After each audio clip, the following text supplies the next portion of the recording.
So, my name is Shashwat Awasthi and I am a doctor. I mean, I think.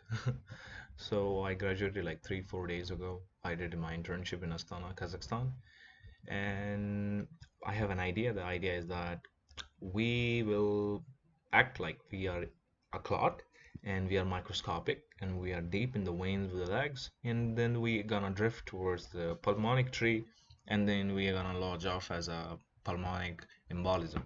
And in this way, we will end up learning the anatomy in a very localized and in a very spatial way, spatial manner, in a loci manner. Because if you drive in the city, you will have much better understanding of the city rather than learning the map of it on some Apple Maps or Google Maps, right? So it's better to just really experience the city, and it's better to experience the maps of them, because I think we are kind of expert in it. And so let's go ahead and feel it. So we are in the femoral vein right now. On the left upper corner, you can see you are a thrombus in the left femoral vein guiding towards the heart, and we are on a lodge in the pulmonic artery.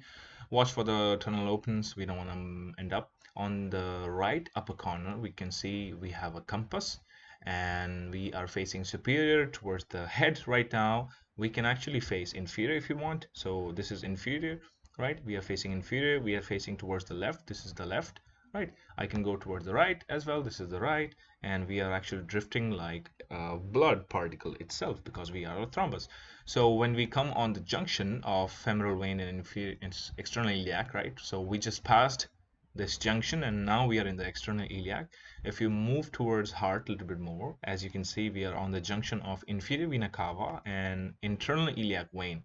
So all of these veins are connected to each other, and I want to tell you that external iliac, right? External iliac is a medium vein, femoral is a medium vein as well, but inferior vena cava is a large vein, so it's going to have a bigger diameter.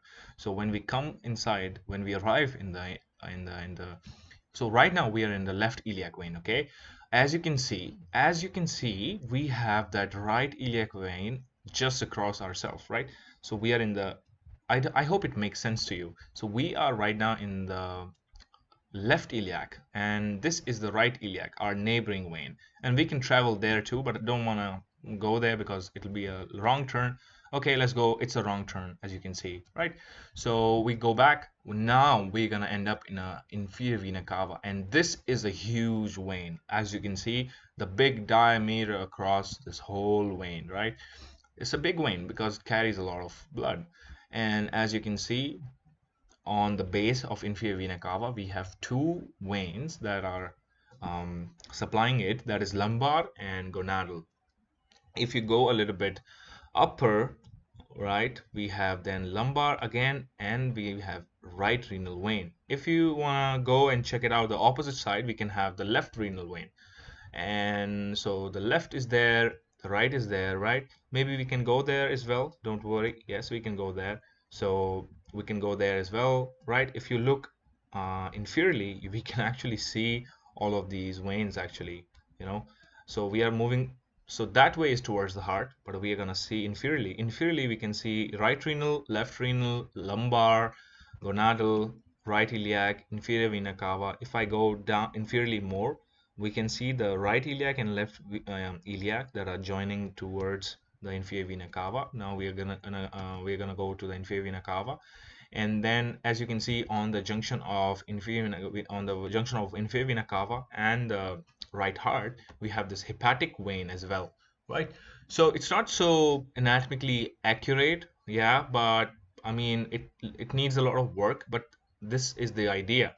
So right now we're on the landmark. As you can see, we had a landmark as well. So gonna go there, and we are in the right atrium. Right now we are in the right atrium. And if you stay here, we can see a lot of openings. We have coronary, we have tricusp, we have right pulmonic, and we are a pulmonic embolism. I went to the right pulmonic. So that's the game.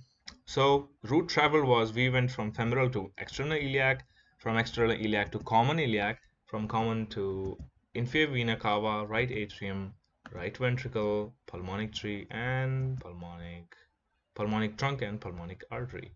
That's the thing. The wrong turns we took was 25, because I wanted to show you around. The time we took was around around 3 minutes 25 seconds. So what we can actually do with this concept is that we can actually tell the student to, hey, travel from maybe for example travel from popliteal vein to cephalic vein, and you have these limited number of wrong turns, you have this limited time, and all of the veins are open.